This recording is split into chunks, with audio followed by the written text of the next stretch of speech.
Mastering the when in non-defining relative clauses. Hello everyone, welcome back.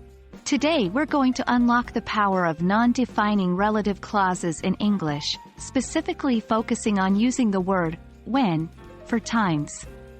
This can truly take your English to the next level, making your sentences more detailed and nuanced. Non-defining relative clauses, unlike their defining counterparts, provide additional, non-essential information. If removed, the sentence still makes sense and its core meaning doesn't change. Let's quickly refresh our memories about defining relative clauses. These are clauses that provide essential information about the noun or pronoun they modify. If you remove a defining relative clause from a sentence, the meaning of the sentence can change significantly. Here's an example. Can you remember the day when we first met? Here, when we first met, is a defining relative clause, as it is crucial for understanding which specific day we're talking about. Now, let's dive into non-defining relative clauses. As we've mentioned, these clauses provide extra information that is not essential to the meaning of the sentence. The clause can be removed without altering the sentence's basic meaning. Here's an example. My birthday, when all my friends came over, was really fun. Here, when all my friends came over, is a non-defining relative clause. It provides extra information about the speaker's birthday, but the sentence still makes sense if you remove it.